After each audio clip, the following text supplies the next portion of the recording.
Ethan thought he had it all figured out. He was exhausted, tired of scraping by, tired of barely keeping his head above water. So when an affluent older woman presented him with an offer too tempting to refuse, he saw it as his escape route. What he didn't realize was that choices like that come with a cost. And a year later, when he saw another man standing where he should have been, he finally grasped the true price of his betrayal. Before we dive into this heart-wrenching story, let me know where you're tuning in from. The rain had just begun when Ethan stepped off the subway, just a mist at first, then a steady curtain that soaked through his thin hoodie in minutes. He tugged it tighter around his frame, muttering curses under his breath as he trudged the final blocks to the duplex he shared with Mia. That place was supposed to be temporary, a stepping stone to something greater. They'd moved in clinging to bright, naive dreams of making it, of building something real together. But now, after 4 years of scraping by, it felt like a cage. By the time he reached the door, his sneakers were drenched, his limbs cold, and his mood even colder. He paused for a second, took a slow breath, and slid the key into the lock.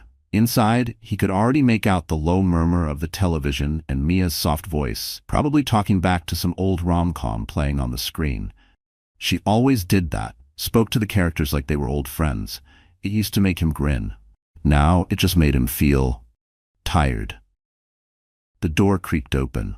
Warmth from a small space heater by the couch greeted him immediately, along with the faint scent of something slightly burnt. Probably another one of Mia's cooking experiments. She looked up, her eyes lighting up the instant she saw him. "You're home late." "Yeah," he shrugged, kicking off his wet shoes. "Work ran over," he lied. Truth was, his shift had ended hours ago. He just couldn't bring himself to come straight home. Not to this. Not yet. Mia pushed off the couch and padded toward him in worn socks, her oversized sweater slipping off one shoulder. She looked soft, warm home. She always did. "I made dinner," she said, hope peeking through her voice. "It didn't turn out the way I wanted, but it's edible." Ethan forced a smile. "I'll eat later." Her face dropped, just a flicker, before she nodded. "Okay. You want some tea? Coffee?" "No, he sighed. "I just need a minute." He walked past her toward the tiny kitchen. The overhead light flickered, casting long shadows over the stack of unopened envelopes waiting on the counter, bills on the table. They sat there mocking him, waiting for a paycheck that had already been stretched beyond its limit. Rent, utilities, groceries, the credit card minimum. He had barely scraped together last month's dues. Ethan's jaw clenched as he picked up one of the envelopes, flipping it over in his hands. Past due. Another one. He rubbed at his temple, that all-too-familiar weight of exhaustion settling into his shoulders. Mia leaned against the kitchen counter, watching him carefully. "It's not as bad as it looks," she said gently. She hesitated before stepping closer, placing a soft hand on his arm. "We'll figure it out, E." Her optimism hit something raw inside him. Twisting, sharp. He used to believe that too, that somehow together they'd pull through. That love would be enough. But love didn't keep the lights on. Love didn't stop the landlord's angry knocks. Love didn't quiet the envy crawling through his chest every time he saw a coworker pull up in a new truck or talk about weekend getaways. Love didn't fix the fact that he was drowning. And she was too damn hopeful to see it. He pulled away, dragging a hand down his face. "I don't know how much longer I can keep doing this, Mia." She stiffened. "Do what?" He gestured vaguely around them, at the tiny kitchen, the piles of unpaid bills, the dull sameness that never seemed to change. "This, living paycheck to paycheck, counting every cent, pretending we're not exactly where we were years ago." Mia's expression softened. "We're not stuck, Ethan. We're building something. It just takes time." He let out a dry, bitter laugh, shaking his head. "How much more time? How long until we can actually breathe?" "Until I stop feeling like a failure every single damn day."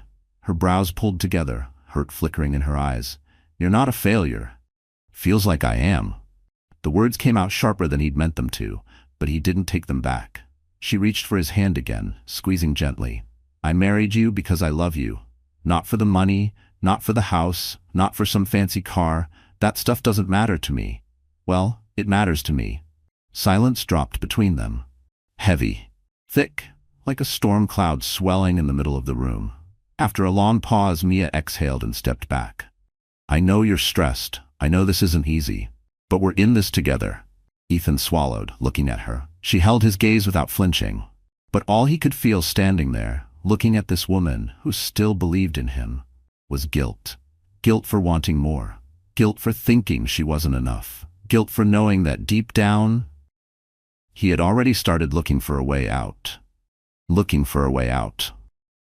The charity gala was a far cry from Ethan's world.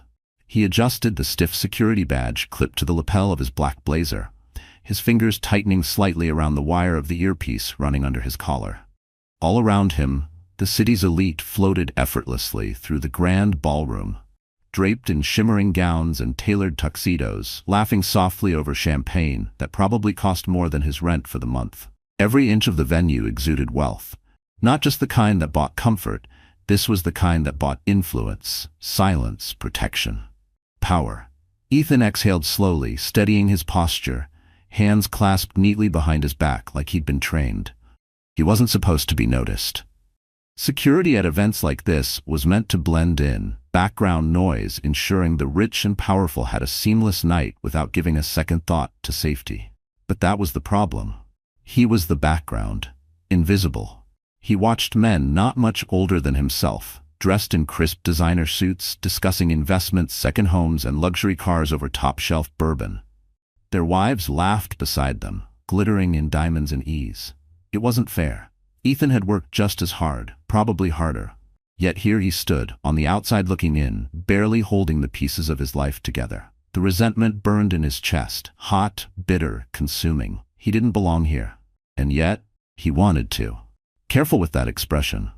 The voice was smooth, low, and sultry, cutting through his thoughts like silk laced with steel. Ethan blinked and turned his head slightly. She stood just a few feet away, watching him with a knowing smirk. Claudia. She was the kind of woman who turned heads effortlessly. Older, maybe in her late 40s, but the years had only sculpted her beauty, not dulled it. Her deep burgundy gown hugged her body like it had been stitched to her skin. The high slit revealed long, toned legs that brushed softly over the marble floors as she moved. Her jewelry wasn't just expensive, it was deliberate.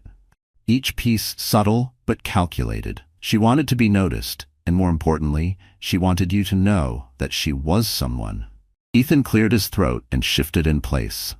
Sorry? Claudia smiled slowly, lifting a glass of champagne to her lips. After a delicate sip, she tilted her head slightly. That look in your eyes, she said. He frowned. What look? The one that says you're wondering, why them and not you? Ethan stiffened. He had been careful to keep his thoughts buried beneath the surface, but she had seen right through him. I don't know what you mean, he muttered, eyes flicking away. She chuckled, a deep, velvety sound that somehow made him feel even more exposed. Relax, darling. You don't have to pretend with me. Ethan wasn't sure how to respond.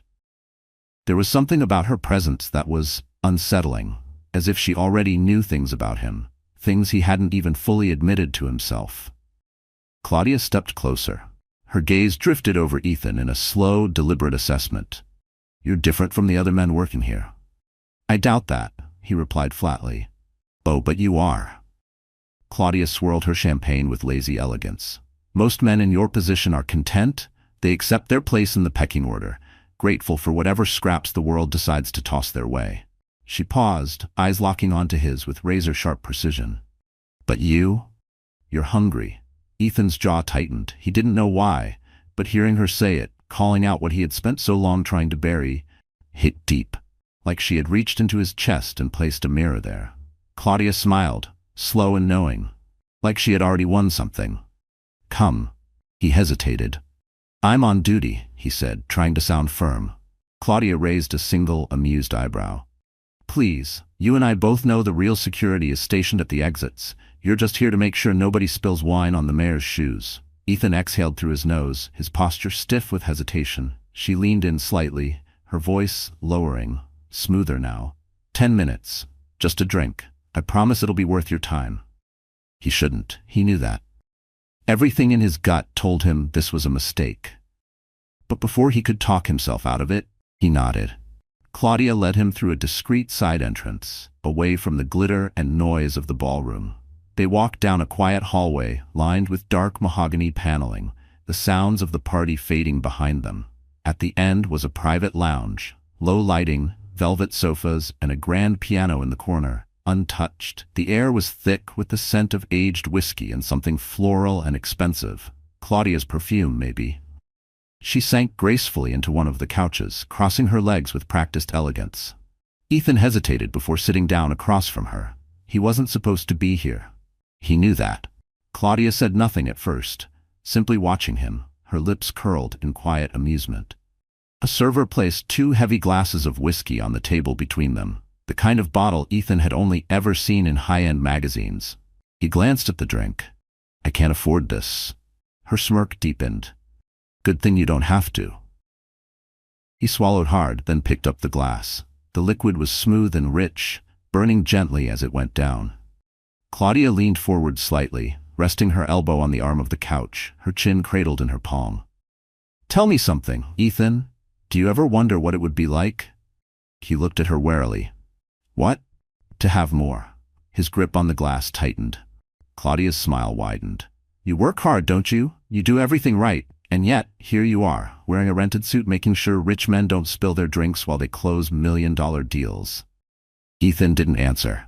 Claudia studied him for a long moment before leaning back, swirling her whiskey lazily in the glass.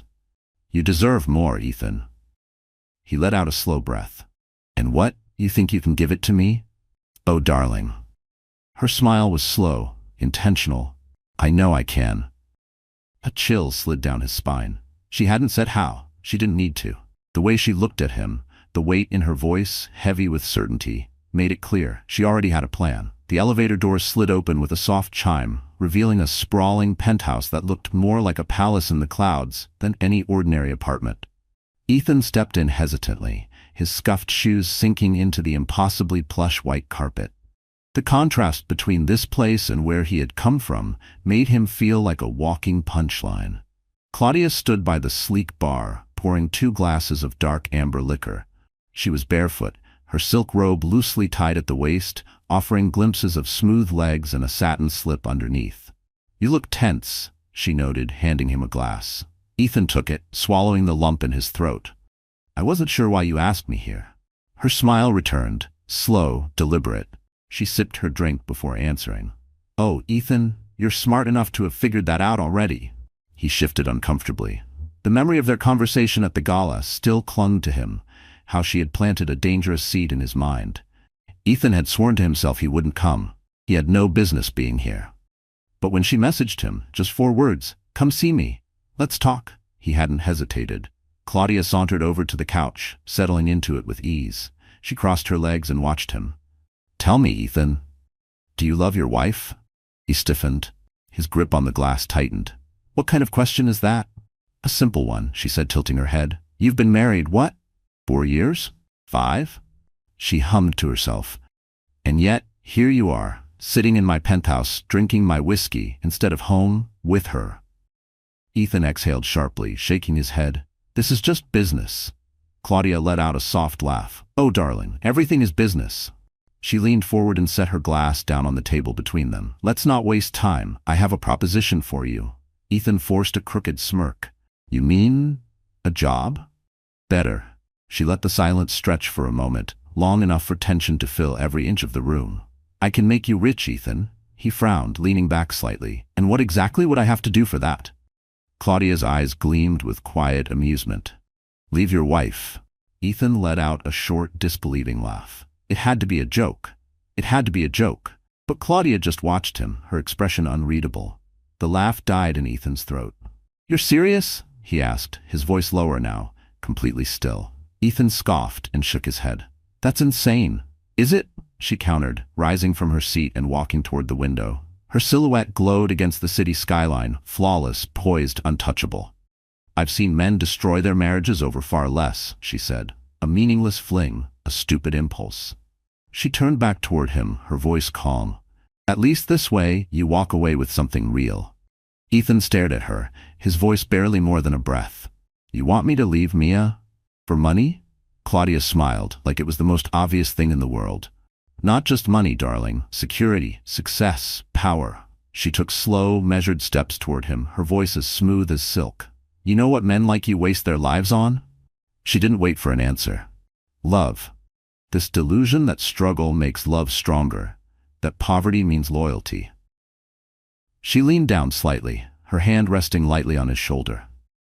But love doesn't pay bills, Ethan. Love won't get you out of that shoebox apartment. And love won't stop your wife from calculating groceries down to the last dollar. Ethan's chest tightened. She was slicing into him, exposing truths he'd tried to smother, peeling back everything he wasn't ready to confront.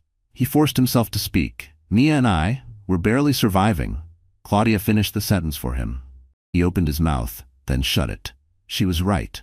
God, he hated how right she was. Claudia straightened and made her way back to the bar. You don't have to decide now, she said, pouring another drink, but I'll sweeten the deal. She turned toward him again, voice soft, almost sweet. Get her pregnant first. Ethan froze. What? Claudia's smile was slow, deliberate. Give her what she wants, a baby, then leave. She shrugged as if discussing the weather. She'll be fine. Women like her always are. They pull themselves together, raise the child, and keep moving. She gestured to the luxury around them. Meanwhile, you'll never worry about another bill again. Ethan opened his mouth to protest, but nothing came out. Because the truth, the sickening truth, was that a small, ugly part of him wasn't just hearing her. It was considering it, and he hated himself for that. Later that night, Ethan lay on his back, eyes fixed on the water stain in the corner of the ceiling. He could hear Mia's soft breathing beside him, the steady, peaceful rhythm of someone lost in sleep. Someone who trusted him.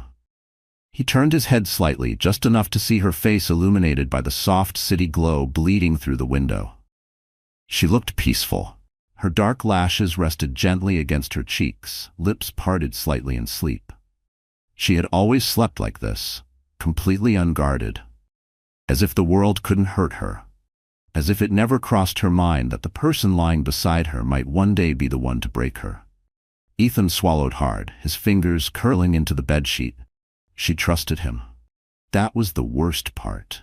Mia had never blamed him for their struggles, never made him feel like less of a man for not being able to give her the life he so desperately wanted to provide.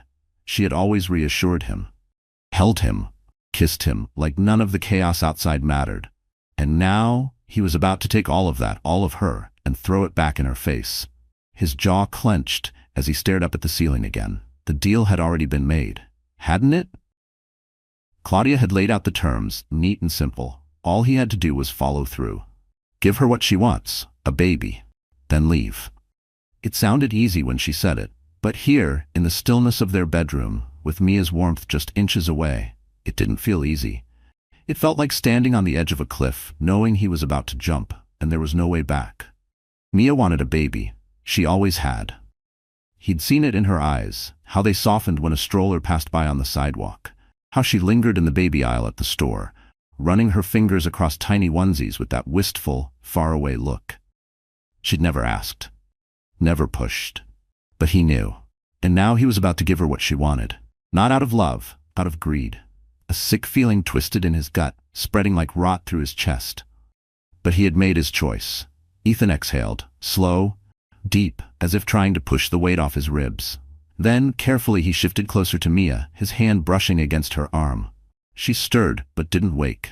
He leaned in, pressing a soft kiss to her forehead. It was instinct, automatic.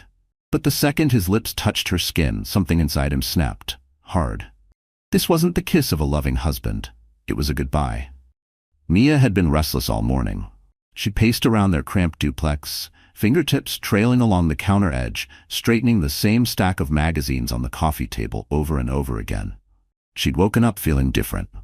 Not sick, not tired, just full. She had waited until Ethan got home, telling herself she wanted to do this the right way. It had to be special. Now she stood in the center of their tiny living room, heart pounding in her chest as she watched Ethan kick off his shoes by the door. His shoulders slumped with exhaustion. He looked drained. Maybe that was why she hesitated for a moment, her fingers tightening around the little plastic stick hidden behind her back. But then he looked up at her. His gaze softened, just a little, and she decided, no. This was good news. The best news. This would change everything. Ethan, she began, shifting from foot to foot. He let out a low sigh. Yeah? She bit her lip, then slowly brought the pregnancy test out from behind her back, holding it up between them. For a moment, Ethan didn't move. He just stood there, staring at the two pink lines. His face was unreadable. You're pregnant? Mia let out a soft, breathless laugh.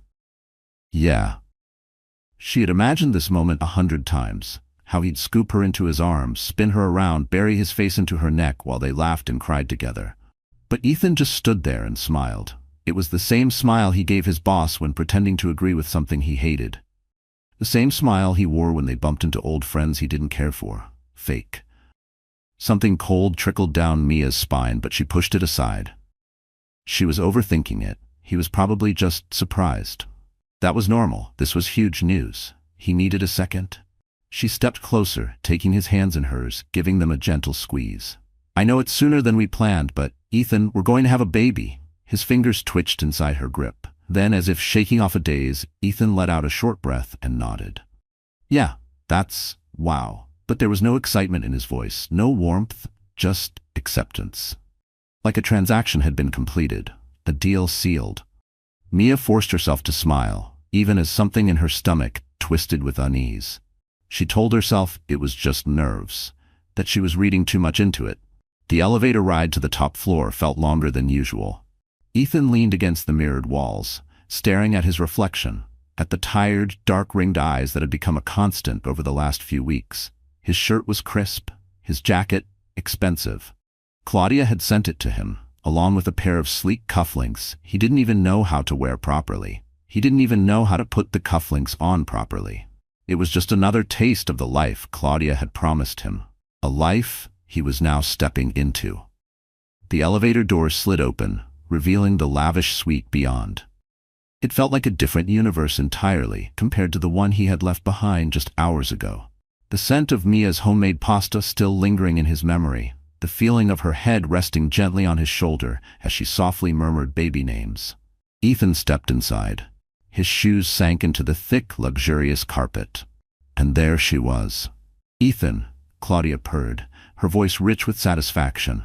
I was starting to wonder if you'd changed your mind. It's done, he said, his voice lower than he expected. Claudia's smile widened. She rose from her seat and began walking toward him with slow, deliberate grace. So she's pregnant? Ethan gave a tight nod. The weight of those words settled over him like lead. Yeah. Claudia's fingertips trailed across the lapel of his jacket, smoothing out an invisible wrinkle. Good boy. Something about the way she said it made his skin crawl, like he was some obedient dog that had finally performed the trick. He pulled back slightly, rubbing the back of his neck. Look, he exhaled, voice shaky.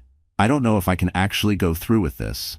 Before he could finish, Claudia let out a soft, almost amused laugh. Ethan, darling, she said, tone silky and calm, don't start second-guessing now. You came to me because you wanted more. And you've already made your choice, haven't you? She lifted her glass, studying him over the rim. Let me guess, she was happy, overjoyed, maybe even cried a little. She took his silence as confirmation. Of course, she did. Women like Mia, they still believe love is enough. She rolled her eyes, taking a slow sip. They think struggle makes it stronger, that sacrifice means something. Claudia reached up, her fingers brushing the side of his face before gliding down to the front of his shirt. You think she'd hesitate if the roles were reversed? She murmured. Ethan's stomach turned. Mia's not like that.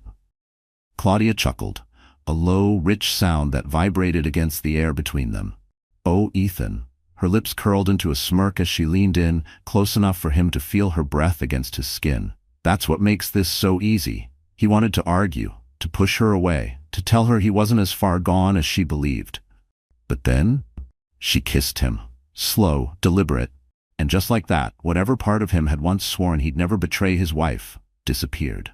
That same night, in their quiet apartment, Mia sat alone at the kitchen table. Her fingers were clenched tightly around a small slip of paper, crumpling it in her grasp. Her heart pounded, her breathing was shaky, but she stayed completely still. The name of the upscale restaurant at the top of the receipt mocked her. Mia had never been there. The date printed on it? Just 2 nights ago. A night when Ethan had told her he was working late, and at the bottom, etched into her memory like a scar, was the tip line. signed in smooth, elegant handwriting. Claudia. Mia felt her stomach twist. She had sensed something for weeks. The distance. The subtle detachment. The way Ethan pulled his hand away when she reached for his. She had told herself it was stress. That maybe the baby news had overwhelmed him. She had convinced herself. Begged herself to believe that. But now, the truth sat there in black and white. The scrape of a key turning in the lock jolted her from her spiral. The front door creaked open and Ethan stepped inside. His movements were slow, sluggish. His jacket hung over one shoulder. His tie was loose, his shirt slightly wrinkled. He hadn't been at work. Mia didn't say a word. She just sat there, hands resting on the table, the crumpled receipt tucked beneath her palm. Ethan didn't notice her at first.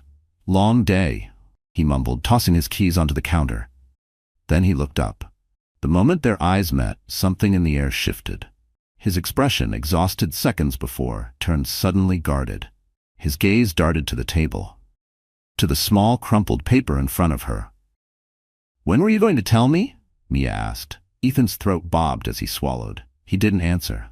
"I waited," she continued, her voice tight, her fingers tightening around the receipt. "I told myself I was just being paranoid, that you were tired, that things would get better." Her voice cracked, just slightly, but she steadied it. "But you were never going to tell me, were you?" Ethan exhaled through his nose, jaw tightening. "Mia, I don't." "Don't lie to me," she snapped, cutting him off. "Not now." He dragged a hand down his face, pulling in a slow, shaky breath. "It's complicated." Mia let out a short, humorless laugh. "No, Ethan. It's simple. You cheated." He flinched, his jaw locked. "It wasn't." He stopped himself. Shook his head. "I didn't mean." Mia slammed the receipt on the table, shoving it toward him. "Don't you dare stand there and act like this was a mistake." Her voice trembled with fury, with heartbreak. "A mistake is forgetting our anniversary. A mistake is leaving the stove on." She stared at him, eyes blazing. This was a choice. Ethan looked away, he stared at the wall like it might offer him a way out. Mia let out a shaky breath, pressing her fingertips to her temples. "Was it worth it?" she asked, her voice quieter now. "Whatever she gave you, was it worth throwing away our life? Our baby?" His eyes flicked back to hers. There was something there. Guilt, maybe, but it was muted, buried beneath something colder. Detached. "Mia, you don't understand," he muttered. "Then help me," she said, stepping forward, her voice cracking. "Help me understand why my husband, the man I love, the father of my child, is sneaking around with another woman." Ethan said nothing, and that silence, that crushing, suffocating silence, was her answer. She pushed back from the table, rising to her feet. The chair scraped harshly against the floor. "Just tell me the truth, Ethan." His fingers twitched toward his pocket. He reached for his keys. Mia's breath caught. "You're leaving?" Ethan didn't respond. "Wow, that's it?" she said, her voice rising. "You get caught, and instead of fighting for us, you just walk away?" He turned toward the door, hand gripping the knob tightly. "I need to think." Mia felt something inside her crack, deep and final. "Think?" Her voice was raw, rising unevenly. "You've had weeks to think. You had time to sneak around behind my back. You had time to lie to my face." She stopped herself, her hands trembling as they moved protectively to her stomach. Her voice softened, breaking apart. "What about our baby, Ethan?" He hesitated. His shoulders tensed, but he didn't turn around. She stepped closer. "Look at me." His fingers tightened on the doorknob. "Look at me." Slowly, painfully, he turned, just enough to meet her eyes. Mia searched his face, desperate to find something, anything, that told her this wasn't real. That the man standing in front of her was still the man she had fallen in love with. The man she had built a life with. But there was nothing. Nothing left. Her bottom lip quivered. She bit down on it to keep the sob at bay. "Please, don't do this," she whispered. Ethan's gaze dropped to the floor. "I'm sorry, Mia." The words hit like a blade to the chest. And just like that, he opened the door and stepped out. Mia stood frozen as the door clicked shut behind him. The apartment felt colder, smaller, hollow. He was gone. The apartment felt hollow, like the abandoned shell of a life she once knew. The silence pressed in, thick, unbearable.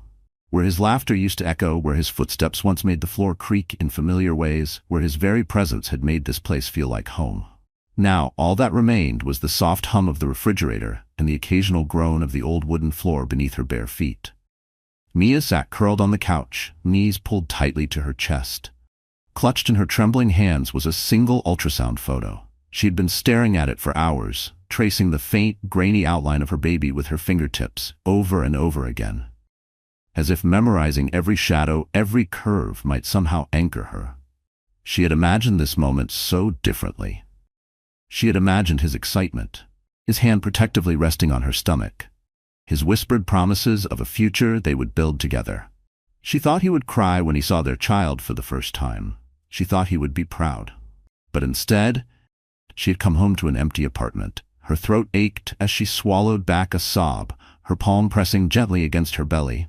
She had begged him, given him every chance, every reason to choose them. And still, he walked away. Her body trembled as she exhaled shakily. Then, a knock at the door cut through the silence. Mia didn't move. Another knock, louder this time. "Mia?" A familiar voice called out. "It's me. Open the door." Her breath hitched. "Mom." Slowly she forced herself to stand.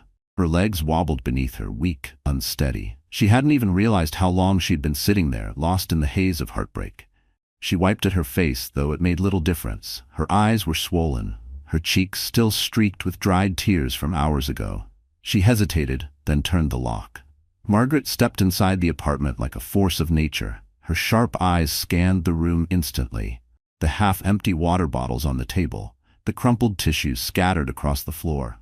And her daughter, a ghost of the strong, vibrant woman she had raised. "Mia," Margaret said softly, stepping forward.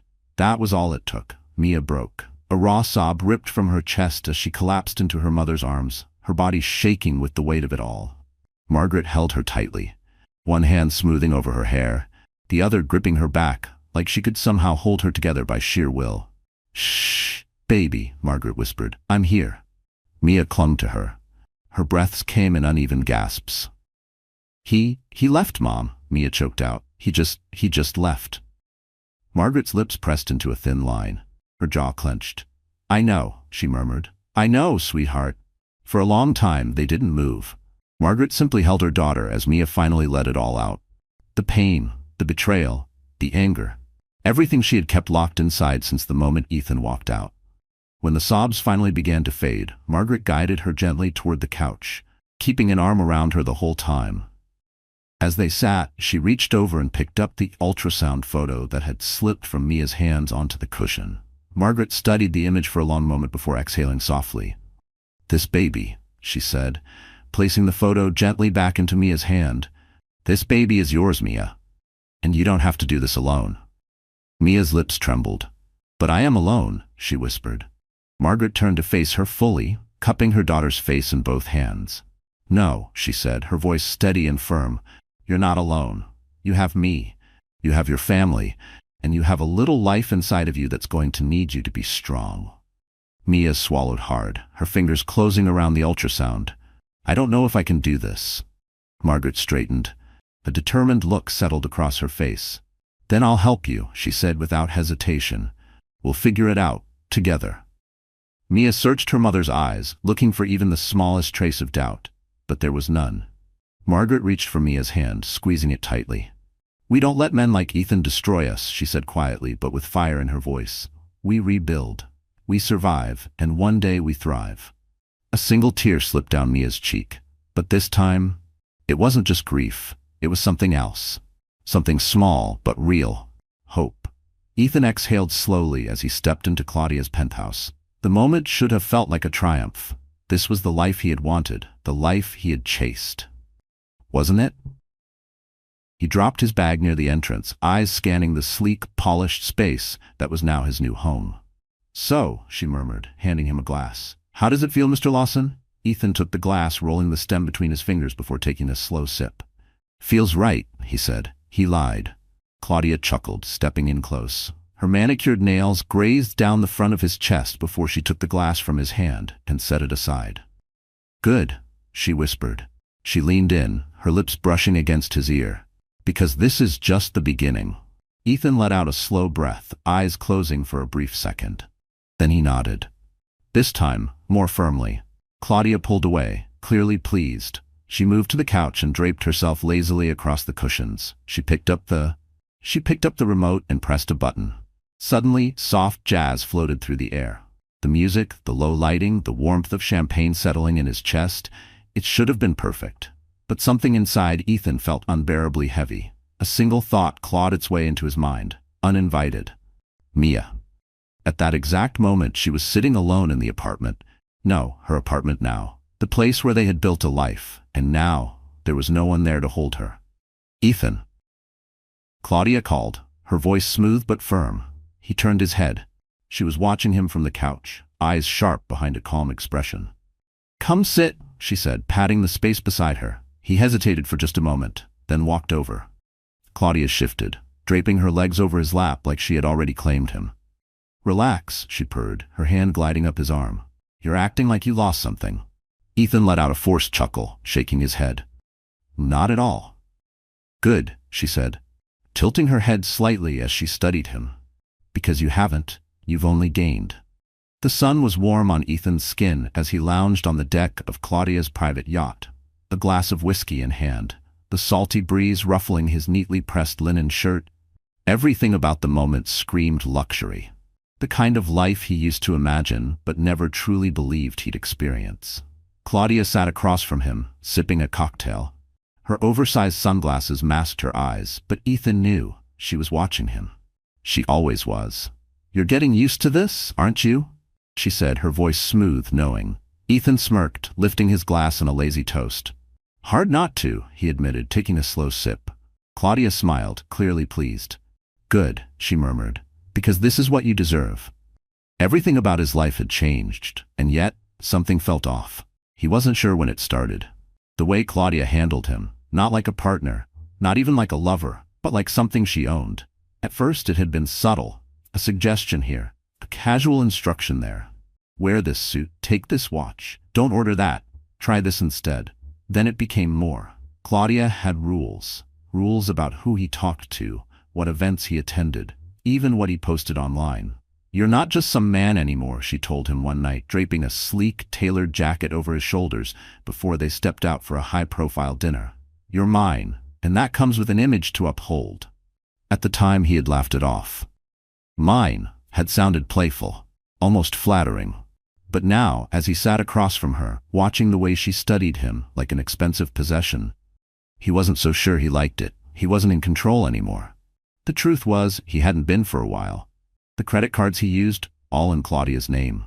The penthouse he lived in, Claudia owned it. Even the damn suit he was wearing. She had picked it out, paid for it. She decided, she dictated. Ethan shifted in his seat, suddenly feeling suffocated despite the vast open sea surrounding the yacht. "You're quiet," Claudia observed, setting her glass down. "Something on your mind?" Ethan hesitated. If he told her the truth, that this life, no matter how lavish, felt hollow, she'd laugh. She'd say he was being dramatic, that he had everything a man could want, and only a fool would question it. So he forced a grin, leaned back in his chair, just taking it all in. Claudia studied him for a moment, then smirked. Good boy. He hated that. The words, the tone, like he was some obedient pet she had trained. And yet, he said nothing. Because what was the alternative? Going back to that tiny apartment, back to the bills stacking up, back to a life where he was always chasing, always losing? No, he had made his choice, and now he had to live with it. The waiting room smelled faintly of antiseptic and lavender. Mia sat stiffly in one of the hardback chairs, her hands folded gently over her growing belly. This was just a routine checkup, nothing alarming, nothing to worry about. The baby was growing well. And every time she felt the fluttering inside her, she was reminded she wasn't alone. Her fingers traced small circles against the fabric of her dress, almost without thinking. She wondered if Ethan had even thought about her today. A sharp exhale left her lungs, and she pressed her lips together. She wouldn't let herself go down that path again. She had spent too many nights staring at the ceiling, replaying memories that no longer meant anything. The door to the office opened. A nurse stepped out. Mia Lawson? She pushed herself to her feet, smoothing the wrinkles from her dress, and made her way inside. The exam room was warmer than the waiting area. The lighting was soft, an attempt to make the space feel less sterile. A framed medical degree hung behind the desk, The name Dr. Daniel Everett printed in bold silver letters beneath the glass. She hadn't met this doctor before. Her usual physician was out on leave, so she'd been reassigned for today. "Miss Lawson," a voice greeted as she stepped in. She turned. Her gaze met a pair of warm brown eyes. The man sitting behind the desk was younger than she expected, probably mid-30s. His sleeves were rolled up slightly, exposing strong forearms. A watch rested comfortably on his wrist. His office was understated but elegant. "Please have a seat," Dr. Everett said, gesturing to the chair across from him as he stood and offered his hand. Mia hesitated for just a second before accepting the handshake. His grip was firm, reassuring. "I know switching doctors unexpectedly can be frustrating," he said, offering a polite smile as he glanced at her file. "But I promise you're in good hands." She nodded, folding her hands in her lap. "I see here you're about 22 weeks along," he continued. "How have you been feeling? Any nausea still? Lingering dizziness?" She shook her head. "No, it's been better." "Good. Any changes in appetite? Sleep?" A small humorless laugh escaped her. "Sleep's a work in progress." Dr. Everett smiled slightly, leaning back in his chair. "That's pretty normal. Pregnancy comes with its fair share of restless nights." He paused, then his voice softened. "But it's not just the physical side, is it?" Her posture stiffened. She hadn't expected that. Doctors didn't usually ask about that part. They asked about blood pressure, iron levels, fetal movement. Not the night spent staring at the ceiling, not the moments of panic, not the ache of lying beside an empty space, wondering how to do this alone. Dr. Everett must have noticed the hesitation because he didn't push. Instead, he said gently, "You don't have to answer if you don't want to, but if you ever feel like talking about more than just the medical stuff, I'm here." She exhaled slowly, forced a small nod. "Thanks." He nodded in return and continued with the checkup, guiding her through the familiar routine. He asked about the baby's movements, measured her belly, and reassured her that everything was progressing well. And for the first time in a very long time, Mia felt safe. Maybe it was his voice, low and steady. Maybe it was the way he didn't rush her, didn't treat her like she was just another name on a chart. Or maybe it was simply that she had spent so long feeling invisible, that being spoken to like she mattered felt strange, but necessary. At the end of the appointment, as she adjusted her coat, Dr. Everett hesitated before speaking. "Mia," he said carefully, as though choosing his words, "do you have support?" The question caught her off guard. She blinked, her fingers tightened slightly around the sleeve of her coat. "I mean," he continued, "do you have people looking out for you? Family? Friends?" Her lips parted slightly, but she didn't know what to say. Did she? Margaret was there, of course. Her mother had been her rock through all of this, and she had a few friends, people who checked in, who offered kind words and quick messages. But they had their own lives, their own families. Her husband was gone. The father of her child had walked away. She forced a small smile. "I'll be fine." Dr. Everett studied her for a long moment, then nodded. "Okay." But something in his expression told her he didn't quite believe her. As she reached for the door handle, his voice stopped her. "Mia," she turned. "If you ever need anything," he said, his gaze steady, "don't hesitate to ask." She swallowed, unsure why his words made her throat feel tight. "Thanks, Dr. Everett." "Call me Daniel," he corrected gently. She hesitated, then gave a small nod. "Thanks, Daniel." And for the first time in a long time, as she stepped out of the office into the cool afternoon air, she felt like maybe, just maybe, she wasn't as alone as she thought. The penthouse didn't feel like home anymore. Ethan had once reveled in its luxury. The marble floors, the city skyline, the silence that used to feel like success. But now it all felt cold. Or maybe he did. Claudia had been distant for weeks, her attention slipping away like sand through his fingers. At first, he told himself it was nothing. She was busy, always planning events, hosting fundraisers, arranging trips that never seemed to include him. But then he noticed it. The way she looked through him instead of at him. How her once playful smirks had turned into distracted nods. And then, there was him. The first time Ethan saw the younger man, it was at one of Claudia's exclusive cocktail parties. He had been standing near the bar, nursing a drink he no longer even liked, when he saw her across the room. She was laughing, her manicured fingers brushing the arm of a boy who couldn't have been more than 25. His suit was sharp, his jawline even sharper. And he looked at Claudia with that wide-eyed, breathless admiration, the same way Ethan once had. The realization sank in slowly, like poison spreading through his veins. It wasn't a casual flirtation. Claudia had a new pet. Ethan clenched his jaw, fingers tightening around his glass as he watched her lean in. Whisper something into the young man's ear. Then laugh. That same sultry laugh she once saved just for Ethan. Something twisted inside him. Hard. Deep. He waited, watched for her to look at him, to acknowledge him. But she didn't. And the days that followed, they were worse. Claudia grew even more absent. Her excuses had grown thinner by the minute. She stopped inviting him to meetings, stopped asking for his opinion, stopped pretending he was anything more than a past indulgence. Ethan tried to convince himself it didn't matter, that he still had her, that she wasn't done with him yet. But that night, he came home to find his things packed. Suitcases, stacked neatly by the grand staircase. His designer suits, the expensive watches she had once gifted him. The shoes he used to take so much pride in. All of it, stuffed into luggage like he was nothing more than an afterthought. Claudia stood near the sleek black piano, sipping a glass of red wine. Her gaze cool, unreadable. Ethan's stomach dropped. What is this?" His voice came out hoarse, almost unfamiliar. Claudia didn't even look up. "I thought it was obvious." Ethan stared at her, chest tightening. "You're kicking me out?" She finally turned her head, her expression flat, indifferent, like he was a mild inconvenience. "Ethan, darling, let's not be dramatic." He let out a sharp laugh, shaking his head in disbelief. "Dramatic? You promised me a future. You said—" "Oh, please," Claudia interrupted, rolling her eyes as she took another slow sip of wine. "Don't embarrass yourself. You knew exactly what this was." Ethan's hands curled into fists, his stomach turned. "You used me," he said, the words sharp, bitter. Claudia smirked. "And you used me." His heart pounded violently in his chest. "I left my wife for you." Claudia arched a brow, finally placing her glass down on the table beside her. "Yes," she said smoothly, "and that was your mistake." Ethan's breath caught. Her words cut deeper than he thought possible. She stepped closer, the scent of her perfume suffocating. "You should have known better," she murmured, voice laced with cruel condescension. "Men like you? You're fun, for a while. But you're replaceable."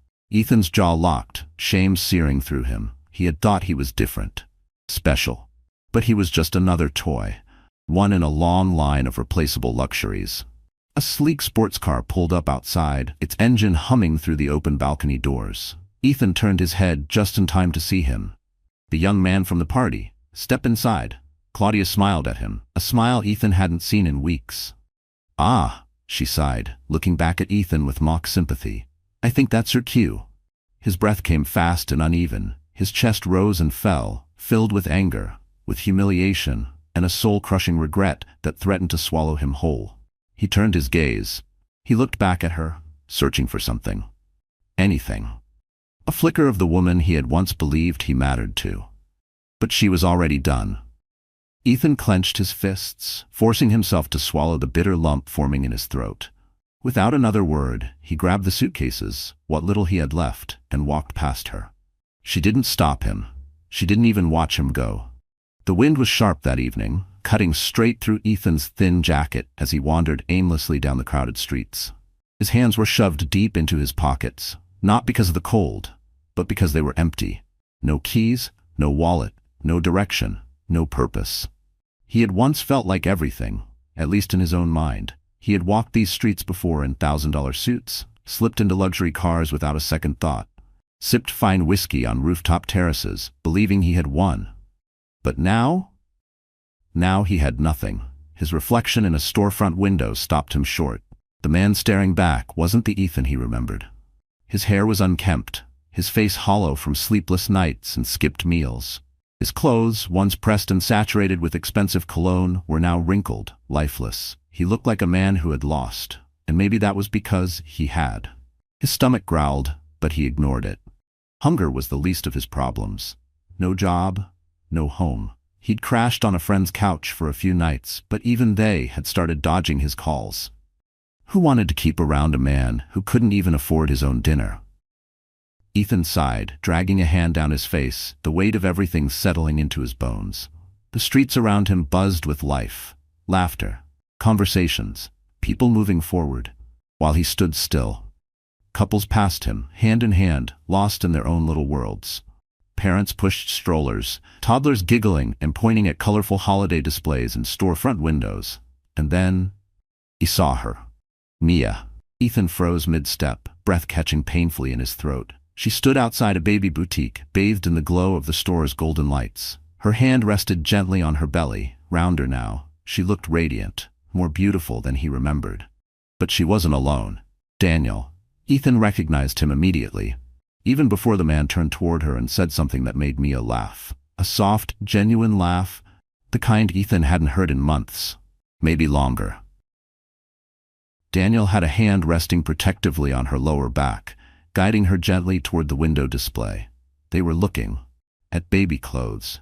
Ethan's stomach twisted violently. He should have been the one standing beside her, picking out tiny onesies and socks that looked too small to be real. His fingers clenched into fists as he stepped closer, drawn in by some cruel, masochistic need to see, to know, to find out if he had been completely erased from her life. Inside the boutique, Mia held up a small white onesie dotted with blue stars. Her eyes were soft, full of something he used to know. She turned to Daniel, holding it up. Daniel smiled, nodded. Then without hesitation, he pulled out his wallet and handed his credit card to the cashier. Ethan felt sick. That should have been him. He staggered back a step, gripping a nearby lamppost to steady himself as the world tilted. The noise of the street faded, the people blurred. All he could see was them, a perfect picture of what could have been. No. What should have been? Daniel leaned down, pressing a soft kiss to Mia's forehead, then wrapped an arm around her shoulders, pulling her close. She melted into him, rested her head against his chest. It looked natural. Right. Ethan's breath came in short, broken bursts. She had moved on. She had found someone who deserved her. The rain had started an hour ago. A slow, steady drizzle that soaked through Ethan's clothes, clinging to him like a second skin made of regret. He barely felt it. His knuckles hovered over the door, trembling. He had been standing there for what felt like forever, staring at the chipped paint on the old wooden frame, trying to work up the courage to knock. What if she didn't open the door? What if she did? The last time he walked out of this apartment, he had been a different man. A man who thought he was winning, who thought he was too good for this small, simple life. He had shut the door on the woman who loved him, and now he was back. Broke. Desperate. He forced his hand forward and knocked. Once, twice, silence. His heart pounded as he listened for movement. Part of him hoped she wasn't home. That would be easier. He could walk away, tell himself he tried, pretend he hadn't come crawling back. But then, footsteps. His breath caught. The doorknob turned. And there she was. Mia. Ethan felt like the air had been knocked from his lungs. She looked different, not just physically. She was glowing, her skin soft and warm despite the exhaustion behind her eyes. But it wasn't just the pregnancy. She felt different, stronger. Ethan opened his mouth, but the words tangled in his throat. Mia. She didn't speak. She didn't slam the door, didn't scream at him, didn't cry, didn't ask why he was there. She just looked at him. And somehow, that was worse, because there was nothing in her eyes. Mia, his voice cracked. I know I don't deserve to be here. I know I messed up. A sharp slap cut him off. Ethan stumbled back, his cheeks stinging. The taste of metal filled his mouth. His head snapped to the side from the force of it. For a second, everything went still. Then, slowly, he looked up. But it wasn't Mia standing there anymore. It was Margaret. Her hand was still raised, fingers trembling from the impact. Her face was tight with rage, but her eyes were worse. They were filled with something colder than anger. Disgust. How dare you? Her voice was low, deadly. Ethan swallowed hard. I just wanted to. No. She shook her head and stepped forward, pushing him back without touching him. You do not get to come back here and act like you deserve to even breathe near her. His mouth went dry. What? She snapped. You just realized you ruined your own life? Her voice rose, sharp and bitter.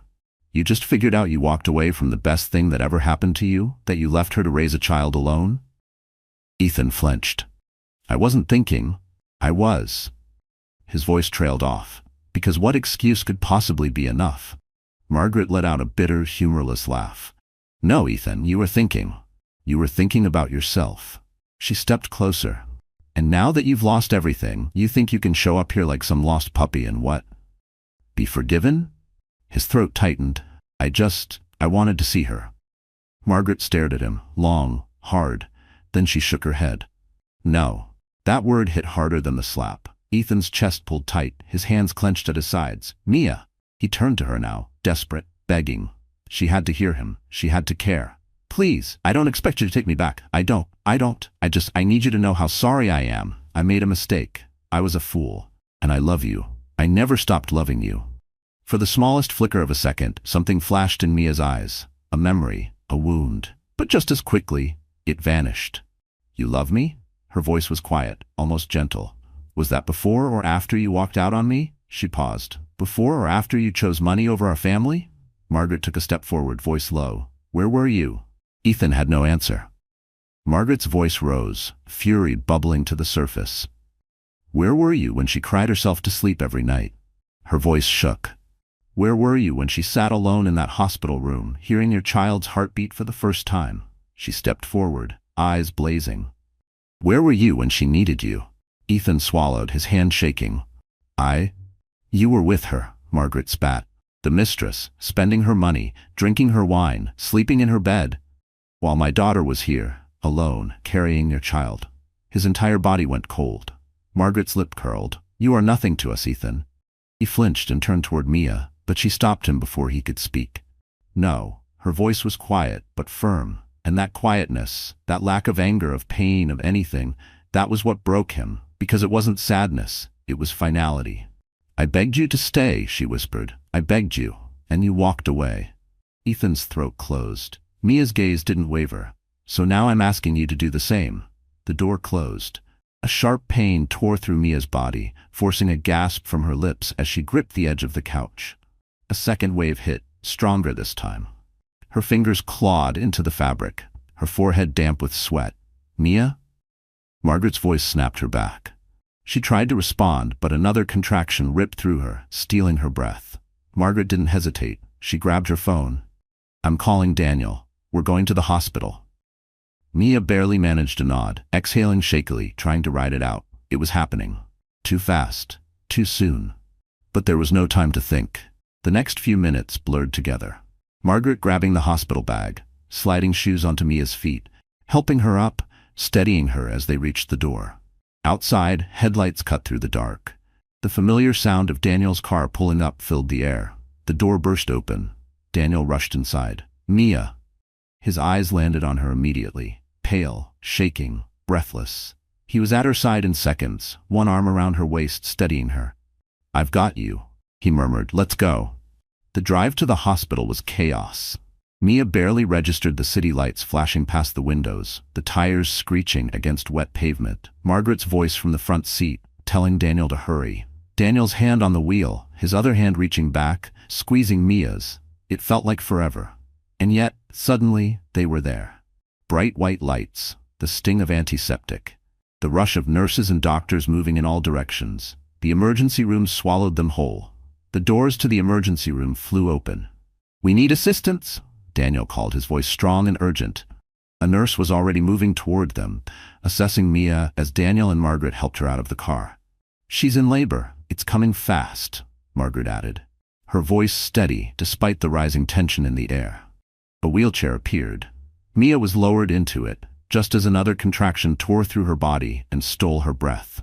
The nurses began rolling her toward the delivery wing. Daniel stayed close, his hand on her shoulder, steady, grounding. Mia barely had time to think. Everything was happening all at once. The voices, the movement, the paperwork being thrust into Margaret's hands. The nurse asking questions she could barely process. How far apart are the contractions? And that was when Ethan found out. It came as a frantic phone call. A friend, maybe someone who had seen Daniel and Margaret rushing Mia into the hospital. Someone who decided, despite everything, Ethan deserved to know. He was already drunk when the call came in, sitting alone in a dingy motel room, nursing the last bottle of whiskey he could afford. But the moment he heard the words, Mia's in the hospital, she's having the baby, the haze vanished. He shot up from the bed, the bottle slipped from his hands and shattered on the floor. The baby. His baby. He needed to be there. He stumbled toward the door, grabbing the only jacket he had left, his hands trembling as he fought with the zipper. His head spun, his chest pounded. But he had to get to her. He had to fix this. He had to be there for his child. For the first time since he walked out, he ran. He didn't have a car anymore. Claudia had taken everything. His wallet was nearly empty. He didn't care. He sprinted through the streets, feet slamming against the pavement, dodging cars, ignoring horns, blocking out the curses people threw at him. The hospital was miles away, but he didn't stop. By the time the glowing red emergency sign appeared in the distance, his lungs were burning, his legs were lead, his heart was ready to give out. But he made it. He stumbled inside, breathless, frantic. The receptionist barely glanced up. I need to see Mia," Ethan gasped, palms slamming onto the desk. "Mia Lawson. She's here. She's having my baby." The woman frowned, glancing at her screen. "Sir, you need to calm down. Please," Ethan begged, voice breaking. "I need to see her." A hand landed on his chest, firm, unmoving. Ethan's head snapped up, only to come face to face with Daniel. He froze. Daniel's expression was calm, but his eyes, "They're not letting you in." Daniel's voice was calm, but his words hit like a hammer. "No," he said simply. Ethan's stomach dropped. "Mia's in there," he said, voice low, shaking. I have to see her. You're not going near her." The words were sharp, quiet, but laced with fury, the kind that made the world feel like it had tilted. Ethan clenched his jaw. "She's my wife." Daniel's lip curled. "You made sure she wasn't." Ethan's breath caught, but before he could say anything else, another voice cut through the hallway. "Get out!" He turned. Margaret was standing a few feet away, arms crossed, shoulders tense. Her voice was low, controlled, deadly. "Margaret," he tried. "You're too late," she said, each word like a blade. His chest tightened. "She doesn't need you," she continued, her voice calm but cutting. "Not anymore." Ethan couldn't breathe. Margaret's eyes didn't soften. "You left," she said. "Stay gone." His hands shook at his sides. He stood there, frozen, in the dim hallway of the hospital, breath ragged, chest heaving. His body ached from the running, from the desperation, from the weight of everything he had lost. He was here, but not really, outside, like a ghost, watching a life he had thrown away. Through the large glass window of the maternity ward he saw her. Mia. She was lying in a hospital bed. Dark hair damp with sweat, exhaustion softening her face. She looked pale, drained, but she was smiling, and she wasn't alone. Ethan's stomach twisted as his eyes shifted to Daniel. Daniel was standing beside her, holding the baby, Ethan's baby. Daniel was smiling down at the tiny bundle in his arms, hands steady, protective, like he had been waiting for this moment his whole life. The baby was wrapped in a soft white blanket, tiny, fragile, but alive. And Ethan saw it, the little fingers, the small chest rising and falling, his child his. But he wasn't the one holding them. His hands trembled as he pressed them to the cold glass. His throat clenched tight. Inside, Daniel rocked the baby gently, said something to Mia that made her laugh. Laugh. Even after hours of pain, of labor, of exhaustion, she was at peace. Because of him. Ethan's nails scraped against the glass, a bitter burn stung behind his eyes. But he didn't blink. He couldn't. He deserved to feel this, every second of it. There was no coming back. This was it. The moment. The final, brutal truth. He had lost everything. Regret swallowed him whole, sharp, suffocating. Like a blade twisting in his ribs, slicing him open from the inside. He wanted to run into that room, wanted to scream, to demand. He wanted to scream that they should let him in, that he had a right to be there. He wanted to take the baby from Daniel's arms, to hold them, to feel some kind of connection before it was too late. But he couldn't move. And then, Mia looked up. Ethan's breath caught. There was no shock. No anger, no sadness, just emptiness. His lips parted, as if he could somehow explain, somehow fix the unfixable. But Mia just blinked. Then, slowly, deliberately, she turned away. Ethan stumbled back from the glass, his breath unsteady, his thoughts spiraling. His hands, still pressed to the cold window, slid down, leaving faint smudges. Proof he had been there, watching, but never belonging. He couldn't breathe. His child, his wife. No, not his wife anymore. They were only a few feet away, but it felt like another world. A world he had walked away from. And now, someone else stood in his place. His heart pounded in his chest as he forced himself to move. His pulse roared in his ears. He didn't have a speech, no words to make it right, but he had to try. Even if she never forgave him, even if she never let him back in. He had to try. He reached the doorway, his fingers brushed the handle. But Margaret stepped in front of him again. She had been waiting. "She doesn't need you." Her voice was steel. "She's finally happy. She has a man who loves her, who was there when you weren't." She looked him dead in the eye. "She has her baby, a baby you left." Ethan's chest crumpled in on itself. Margaret didn't flinch. "Stay gone." The final blow. His breath trembled as he took a step back. Margaret didn't move. She just watched him, waiting for him to leave. But he couldn't. The door opened. Ethan's breath caught. Daniel stepped out. He didn't speak at first. Then, with a calmness that sliced through Ethan's chest like a fresh wound, she said, "You can come in." Ethan barely registered the words. Daniel stepped aside, motioning to the open door. For a moment, Ethan hesitated. His legs felt stiff, his feet too heavy to move. Then slowly, he stepped inside. The soft beeping of hospital monitors filled the silence. The sharp scent of antiseptic lingered in the air. Mia didn't look up. She didn't react, didn't acknowledge him. Her eyes were locked on the baby, rocking gently, fingers brushing over the soft fabric of the blanket. Ethan stood at the foot of the bed. He didn't belong. He knew that. But still, he spoke. "Mia?" His voice cracked. She finally looked at him. The woman before him wasn't the one he had left. She was stronger, wiser, whole. She had rebuilt herself from the wreckage he created. And she didn't need him anymore. Ethan's hands shook. "I'm sorry," he whispered. Mia's lips curved. Not kindly, just knowing. "I know." She traced a gentle finger across the baby's sleeping face, and for one fragile moment, Ethan let himself imagine what it would be like to hold his child, to be a father. His vision blurred, but he didn't look away. He couldn't. He looked at her, at them. The two people he had abandoned. Mia's fingers curled tighter around the blanket. "Goodbye, Ethan." His body felt hollow. He turned. His legs barely carried him. But he walked. Because there was nothing left for him here. And for the first time in his life, he finally understood. Some mistakes can't be undone.